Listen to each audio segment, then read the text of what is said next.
Fala família, tudo bem com vocês? João Costa. Hoje é dia 7/1 de 2023, um sabadão maravilhoso. E agora são 16 horas, horário de Brasília. A notícia que nós vamos ler hoje é da velha mídia, do estado de São Paulo, por Felipe Frazão, Wesley Galzo, Vera Rosa e Ana Carolina Papi, dessa turma aí que vai falar sobre dúbio, sobre troca de ministros, Lula veta o uso da palavra gasto. Ele pregou o termo investimento e disse que demitirá quem fizer errado. Então Lula não tá de brincadeira. Ele vai para cima sem medo de ser feliz. Vamos transicionar aqui para vocês e vamos para a notícia, ok? Lembrando que os amigos do Rumble e do YouTube, vocês estão acompanhando a notícia da forma bem certinho aqui, acompanham na tela. Para os amigos do Instagram, só vão ouvir ou ler o texto. Fechou? Bora lá. Na primeira reunião ministerial do novo governo, o presidente Luiz Inácio Lula da Silva enquadrou os auxiliares que protagonizaram declarações desencontradas e provocaram constrangimentos na largada. Sob pressão de aliados que querem mais cargos, Lula disse que quem cometer atos ilícitos será demitido. Ó o amor, né? O amor vencendo aí, né? Em um discurso dúbio, porém, afirmou em seguida que não deixará ninguém na estrada e estará sempre disposto a apoiar os ministros. Estranho, né? Você fala que se você agir fora da linha daquilo que eu defini, né? Eu te. Você sai fora, mas não deixaremos ninguém para trás. Que loucura é essa? Que doideira, né? Falando aí para 37 pessoas. Dá para entender o que esse cara fala? Um pouco difícil. Continuando aqui, abre aspas. Quem fizer errado sabe que só tem um jeito. A pessoa será simplesmente, da forma mais educada possível, convidada a deixar o governo. E se cometeu algo grave, a pessoa terá de se colocar diante da investigação e da própria justiça, fecha aspas, avisou o presidente de pé à cabeceira da mesa na sala suprema do Palácio do Planalto. A manifestação de Lula ocorreu dias após virem à tona notícias de que a ministra do Turismo, Daniela Carneiro, tem relações políticas com acusados de chefiar milícias no Rio. Começou com um, começou com dois, agora a gente sabe que são mais do que dois, são três aí milicianos que apoiaram a candidatura da nossa querida Daniela Carneiro.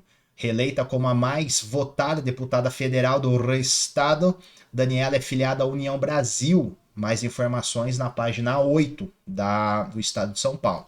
O que eu tô lendo aqui para vocês é a versão impressa, aquela que está no jornal. Se você for comprar o jornal na banca do estado de São Paulo, é essa informação que você vai ler lá. Eu tô lendo a versão online aqui, eu tenho que manter essas aquisições desses jornais, né, para trazer notícia aqui para vocês, para dar um par do que o verdadeiro jornalismo está fazendo e o que a velha mídia também está trazendo. Eu preciso disso aqui para vocês. A maioria do partido apoiou a campanha de Jair Bolsonaro, mas Daniela e seu marido Wagner dos Santos Carneiro, o Vaguinho, prefeito de Belford Roxo, no Rio de Janeiro, se juntaram aos aliados de Lula. Diante de 37 ministros, pouquinho, né? O presidente destacou a importância da boa relação com o Congresso. Disse que o governo não é de pensamento único, mas, após indicar que quem errar será demitido, tomou outra direção. Abre aspas. Estejam certos de que eu estarei apoiando cada um de vocês, nos momentos bons e nos momentos ruins. Não deixarei nenhum de vocês no meio da estrada. Não deixarei nenhum de vocês. Fecha aspas. Ele insistiu. Dá para acreditar muito nesse papo, né? Consciência. Para montar uma base de sustentação na Câmara e no Senado, Lula fez alianças ao centro, muitas delas contrariando o próprio PT, a própria militância, aquela área mais radical, apesar que o PT é uma área radical, né? O PT queria mais e mais ministérios, mas o Lula sabe que para apoiar ele no Congresso e no Senado, ele precisa entregar mais do que ele precisa, né? Ele precisa esse governo vai ter problemas fiscais, então ele não precisa, ele não pode deixar com que ocorra a mesma coisa que aconteceu com a Dilma em 2016, onde ela teve as pedaladas fiscais e sofreu impeachment, mas aquele cenário era um pouco diferente porque tinha Lava Jato lá do Petrolão comendo solto, né? E aí o sistema entrega a Dilma para se sair livre e foi o que aconteceu.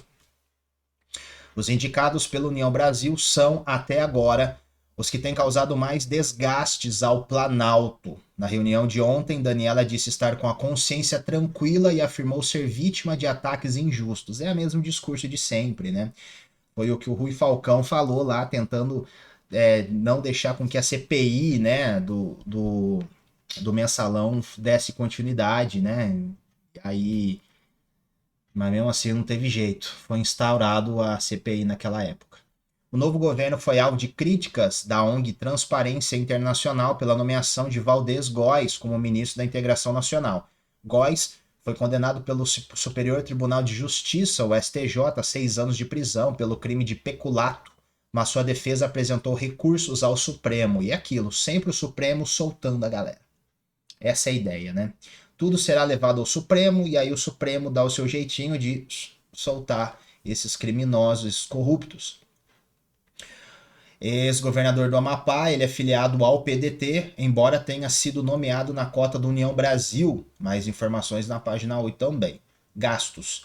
Lula proibiu a entrada de celulares na reunião, que durou 4 horas e meia e contou com a presença da primeira-dama Rosângela Silva, a Janja.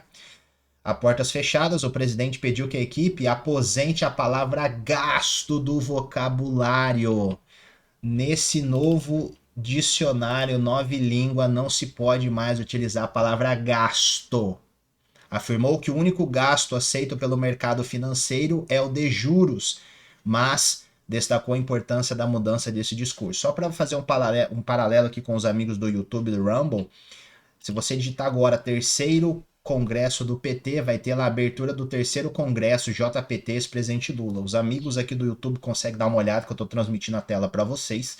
E aqui Lula vai falar sobre a palavra gasto, lá em 2015, na época, para falar sobre a questão dos investimentos, né? Gasto, investimento na educação. Educação não é gasto, é investimento. Só que o que a gente viu com a entrada dos pobres nas universidades foi que propagou muitas universidades ruins. Então nós temos hoje muitos brasileiros com um certificado, com um diploma de conclusão de curso, mas não estão empregados por causa de muitas dessas universidades, faculdades e tudo mais não serem de boa qualidade.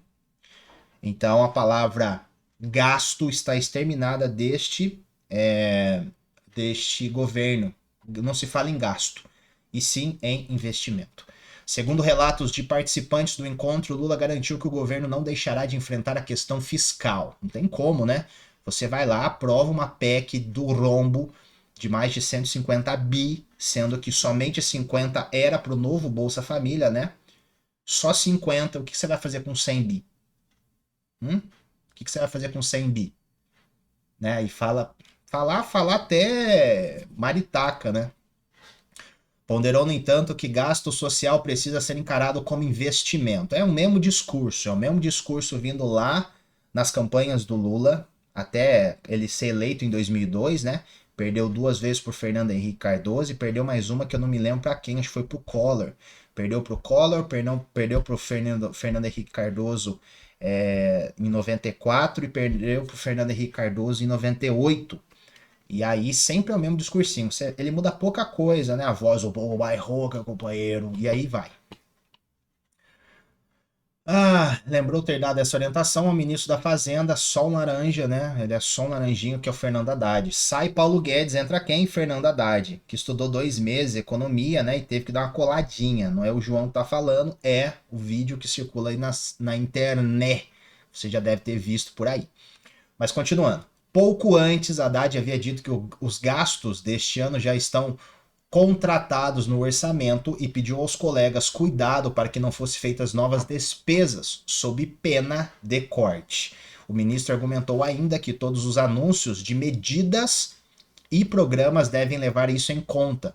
Embates. Ao se dirigir a Haddad, a ministra do Planejamento, Simone Tebet, aquela que diz num vídeo, trago aqui no nosso canal, de que não vai ser nem eleita mais para síndica de condomínio, que ela tá queimadaça e o povo não vai esquecer mesmo, Simone, vai ter que se filiar ao PT para continuar tendo cargos aí no governo.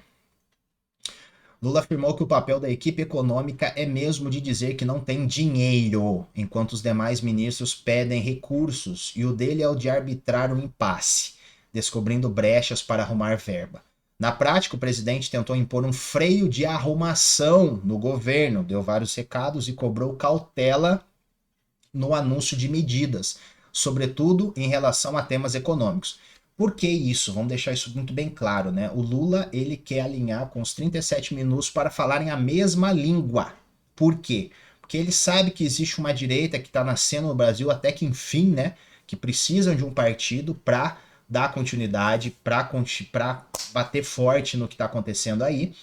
Sabe também que existe algumas mídias que não dependem dos recursos estatais, e essas mídias, como Revista Oeste, Gazeta do Povo, entre outras, elas vão bater forte em cima dele, e essas revistas, esses jornais têm poder de influência. Não como uma Globo, não como um Veja, um Estado de São Paulo, um Folha e etc., mas estão aí disponíveis para fazer um fuzuê. Então ele quer que todo mundo fale a mesma língua para evitar desencontros, mas vai ser muito difícil onde existe 37 ministérios. 37 ministros. Esquece, vai ser extremamente difícil.